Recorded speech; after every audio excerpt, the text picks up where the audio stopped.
આજના દિવસ માટે બાઇબલમાંથી વચન માર્કના પુસ્તકમાં અધ્યાય 10માં વચન 32, પાછળ ચાલનારા બીધા. ઈસુ ખ્રિસ્ત સાથે આપણા જીવનની શરૂઆતમાં આપણને વિશ્વાસ હતો કે આપણે ઈસુની પાછળ ચાલવા અંગે બધું જ જાણીએ છીએ.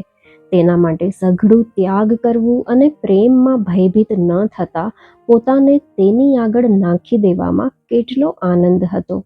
પરંતુ હવે આપણને આ વાતની એટલી નિશ્ચિતતા નથી. ઈસુ આપણી ખૂબ આગળ નીકળી ગયા છે અને હવે તેઓ જુદા અને અપરિચિત લાગે છે. ઈસુ તેઓની આગળ ચાલતો હતો અને તેઓ અચંબો પામ્યા. એવું આ માર્કની પુસ્તકના અધ્યાય 10માં વચન 32માં આપણે જોઈએ છીએ. ઈસુમાં એક ઢબ એવી પણ છે કે જે એક શિષ્યના હૃદયના ઊંડાણમાં નિરાશા ઉત્પન્ન કરી દે છે કે તેનું સંપૂર્ણ આત્મિક જીવન જાણે કે શ્વાસ લેવા માટે પણ તડપવા લાગે છે. આ અનોખી વ્યક્તિ જેણે પોતાનું મુખ ચકમકના પથ્થર જેવું કઠણ કર્યું છે. યશાયાના પુસ્તકમાં 50મા અધ્યાયમાં 7મું વચન. અને દ્રઢતાથી મારી આગળ ચાલે છે અને તે મારામાં બીક પેદા કરે છે. હવે તે મારો મિત્ર અને સલાહકાર નથી લાગતો અને તેના એક એવા દ્રષ્ટિકોણ જે અંગે હું કશું જ નથી જાણતો. હું જે કરી શકું છું તે એ કે ઊભો રહીને આંખો ફાડીને આશ્ચર્યમાં તેની સામે જોયા કરું. શરૂઆતમાં મને પૂરી ખાતરી હતી કે હું તેમને સમજું છું, પરંતુ હવે મને મારી ખાતરી પર શંકા થઈ રહી છે.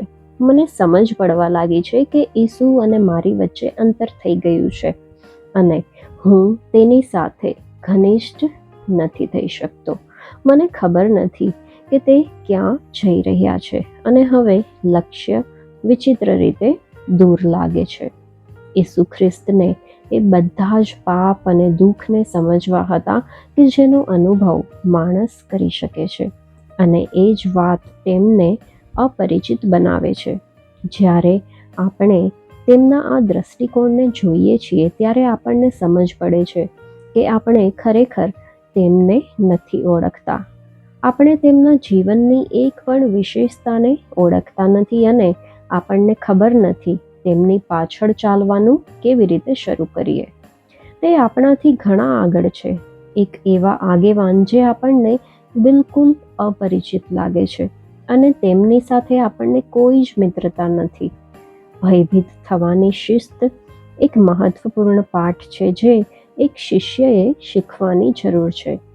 જોખમ એ વાતમાં છે કે આપણે પરમેશ્વર પ્રત્યે આપણા ઉત્સાહને ટકાવી રાખવા માટે ભૂતકાળમાં આપણે જે આજ્ઞાપાલન કર્યું તે અથવા પરમેશ્વરને માટે આપણા બલિદાનો તરફ પાછા ફરીને જોઈએ છીએ. યશાયાના પુસ્તકમાં 1 અધ્યાયમાં વચન 10 અને 11માં જુઓ. પરંતુ જ્યારે ભયનો અંધકાર આવી પડે ત્યારે જ્યાં સુધી તે પૂર્ણ ન થાય ત્યાં સુધી તેને સહન કરો, કેમ કે તે દ્વારા ઈસુની પાછળ ખરેખર ચાલવાની યોગ્યતા આવશે જે અવર્ણનીય અદ્ભુત આનંદ લાવે છે.